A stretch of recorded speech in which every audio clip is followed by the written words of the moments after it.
Hey, hey, hey. I don't know if I'm live yet or not because the same thing always happens. Hi. Hi. Okay. I feel a little blurry, but let's see how it goes. Maybe I'm just like I've got a glow today. It actually feels like my camera needs to be adjusted. Hi everyone. Welcome to today's Level Up Live. I am coming to you today to talk to you about 5 lessons learned in 2020. Okay, so hi, if you're watching me live, go ahead and let me know where you're joining from in the comments. If you are joining the replay, if you're watching the replay, go ahead and comment hashtag team replay. Hola, Rocio. Okay, so today I'm going to talk about 5 lessons learned in 2020. And to be clear, this is 5 lessons that I think academics have learned in 2020, and particularly maybe people in this group have learned in 2020. So let's start with number 1. Okay, number 1 lesson learned in 2020 is your university does not have your back. Now, if you're listening to me and you have had an opposite experience, please, I would love, love, love to hear about it, because most of the experiences that I've heard about, for people in 2020 is that when everything started to happen with COVID in, February, in the States, at least it was, like in late February, and this like kind of shift online, all of a sudden happened. There was, it became clear that it was for many of us that it was like, well, you're on your own, figure it out, whatever happens, you need to meet these criteria. Here's some rules that are going to make it harder for you, but that most people didn't feel overwhelmingly supported by their universities during the switch online to COVID and kind of throughout. Unfortunately, also because of this kind of I hesitate to say crisis in higher ed because I think it's a crisis, but I think the word crisis implies that like it is all of a sudden happening, when actually I think that kind of like the way higher ed's been acting, like it's been building for quite a while. But let's say for now, for shorthand, the crisis in higher ed, which has caused programs to shut down, positions to be cut, and these kind of all of a sudden these like budget freezes and all of that, that COVID is blamed for that. Although I do really think, and if you look at any of the research on, the fast capitalist university, right? Like that has been happening and in the works for a long time. All of that shows us, right, that the university isn't necessarily thinking about our individual careers when they are making decisions, about program cuts, furloughs, and budget cutbacks. So, if we learn something from 2020, one of the things, right, would be that the university doesn't really have our backs. If we thought they did, a lot of us got kind of, unpleasantly surprised about that in 2020. Okay, that leads us to number 2. Number 2 lesson learned from 2020 is that your university doesn't really know how to support you. So related to number 1, the idea that, once COVID hit and things started, everybody was kind of just like trying to figure out their teaching and how they were going to like pivot their research and everything in, pandemic world. Some universities told people that they could extend their tenure clocks. And that, yes, could be helpful, but also made a lot of people go, was that something I want to do? Like, universities, I think, thought like, I'll solve this, we'll solve this problem of our faculty being overworked by just extending their tenure clocks, like done. But it's not done, right? And I talked to a lot of people in our program who were struggling with that decision. Like, do I want to extend my tenure clock? I kind of want to get my tenure raised and my stability sooner, not later. But also the circumstances of COVID have made it really difficult to, keep up with my publication pipeline and all of that. So, you know, they don't really know what to do. Like, what would real support look like in a time like this? I think that very few universities got that right. And I do think, again, if your university got it right in terms of support, please share your story, because I think that we need to see examples, right, of how universities were able to support their faculty in 2020. All right, lessons learned number 3. Lessons learned from 2020 is, surprise, surprise, racial inequalities still exist. Like, duh. But also, in your face, right, this year, we really, inspired by the Black Lives Matter movement, the world has had to reckon more deliberately with racial inequalities. And certainly this is something that is most at the surface right now, or was in June 2020, most at the surface in the States, but the whole world was watching, right? And I'm being sarcastic. Of course, we know that racial inequalities still exist. It's even silly to say still in that sentence. But a lesson from 2020 was really like, what can I do as an individual scholar to make it known in my scholarship that Black Lives Matter, no matter my field? That was a question that we posed in this group. But that wasn't original to me. Like, right. Those are questions that permeated throughout the summer as I'm in Puerto Rico. I watched from a distance protests happening in the States, and many of you internationally also watched, protests and demonstrations and advocacy happening around the Black Lives Matter movement. And I know for a fact that many of you were there and are still, as it should be, right, working towards anti-racist work in the academy and also in your daily lives, right? So that was a lesson for 2020, was how can I make sure that how can I work towards anti-racism in my scholarship, no matter what my field is? How can I cite Black scholars and make sure that that is top of mind and doesn't go away? So actually, I think that's a really positive lesson that 2020 taught us, was that that's something that every single academic needs to reckon with. Number 4, guess what? Gender inequalities also still exist, as we saw when reports began to come out about the low amount of journal submissions from women during the pandemic. So it became obvious that caregivers, who are disproportionately women, the main caregiver of children or elderly people or people, were suffering under, during the pandemic. They weren't getting their work submitted for publication. And that a lot of that inequality around gender became, again, it's not that it wasn't there before, it's that the pandemic exposed it in a way that was more crystal clear than had been potentially in the past. So that,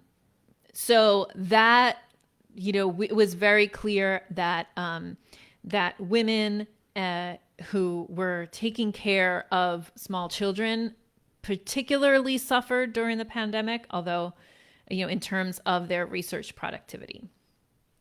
And then to put kind of like, I don't know, I feel like this is a hopeful spin on number 5, right? Number 5, in terms of lessons, number 5 lesson learned in 2020 is that the only person who can save your career, or who can guide your career, who can develop your career, is you. It's not your university. It's not your department. It's not society, right? It's you.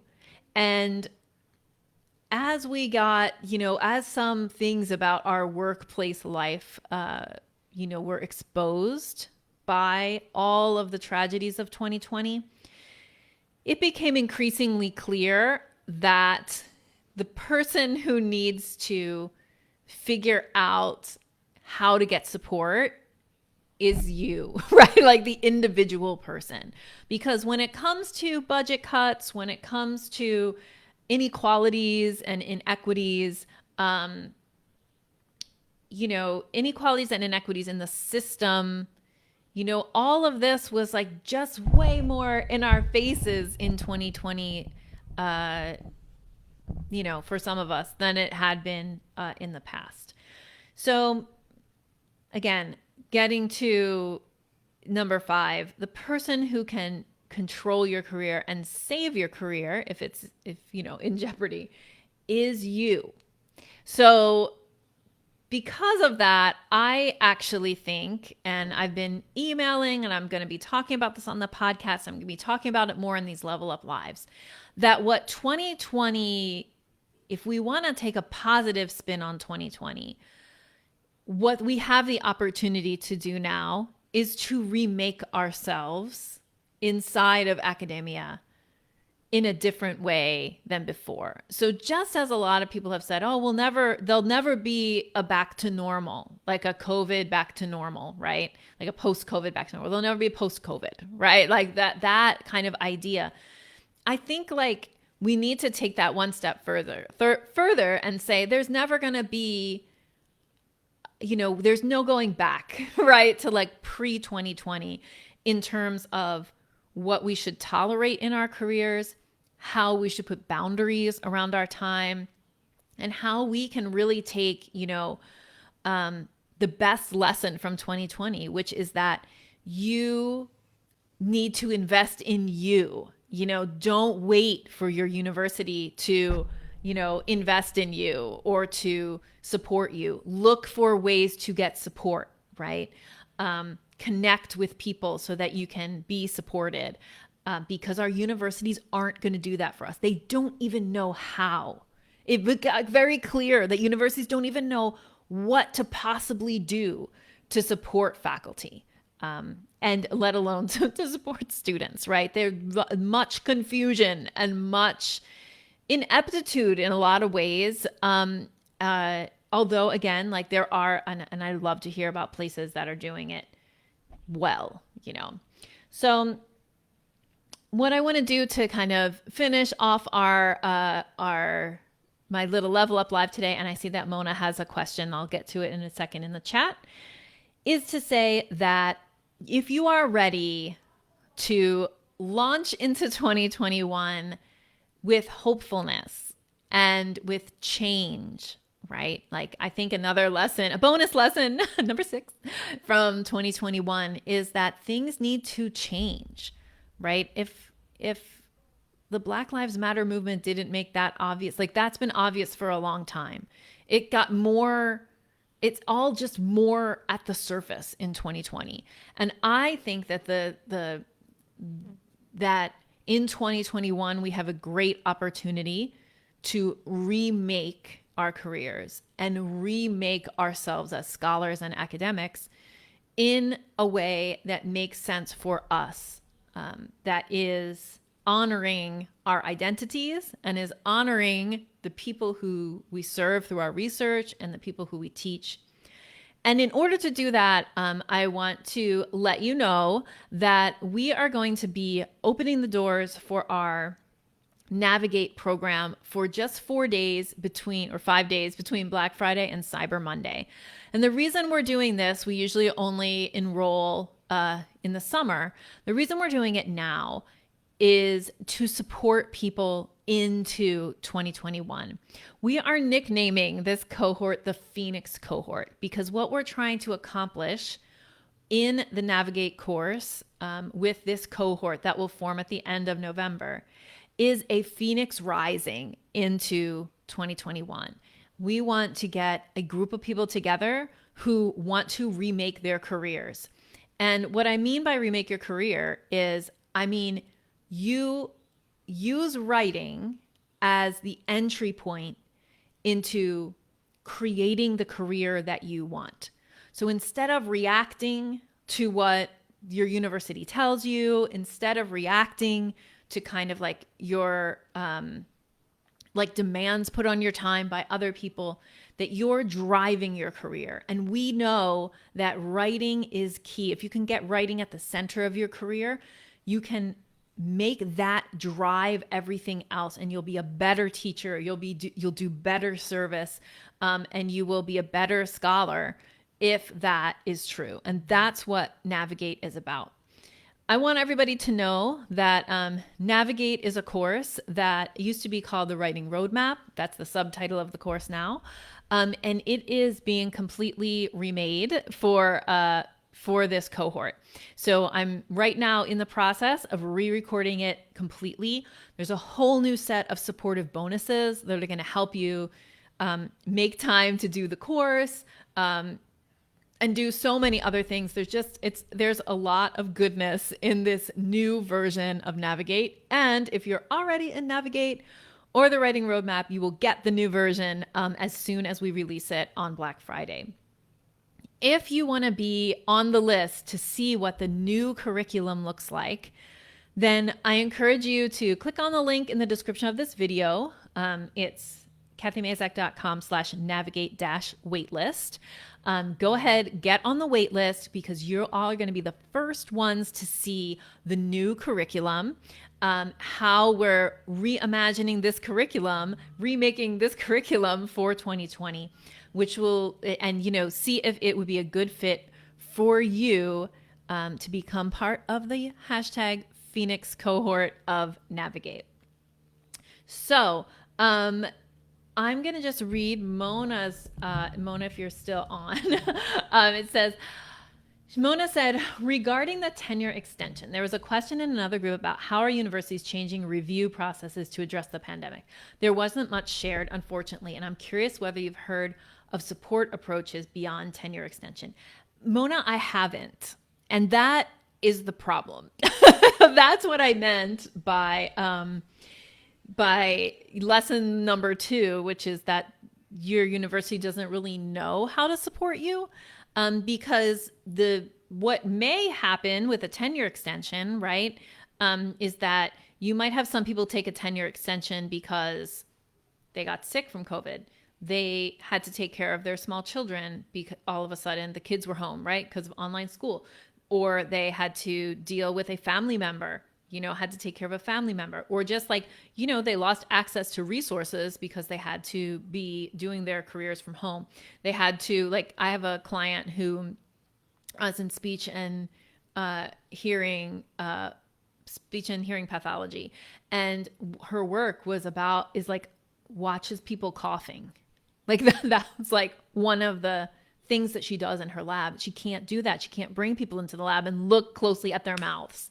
She can't. So like, how do we evaluate her? How does a case like hers get evaluated?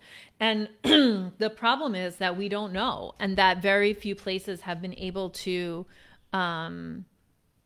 give their, like, look, they don't give you clear tenure requirements. They never did. So now they're really not giving you clear tenure requirements. Like it's ridiculous. That too, where I was going with that too, was like you could be taking a tenure extension for all of those reasons I just mentioned, or you could also take a tenure extension and just write a whole bunch more stuff, because none of that applies to you. And then you could actually look more competitive coming out of the tenure extension than you did before. So yeah, I haven't heard of a lot of other approaches to supporting, especially pre-tenure people. I've really only heard of a lot of cuts. And a lot of vagueness, an extension is a double-edged sword, because you're also extending your stress levels, right? For another year. You're extending the time you have to wait for the pay raise, the time you have to wait for the job security. So it's helpful. Like, I think it's better than nothing, but I think what it reveals to me is that the universities don't really know how to help people, or how they don't know what support looks like.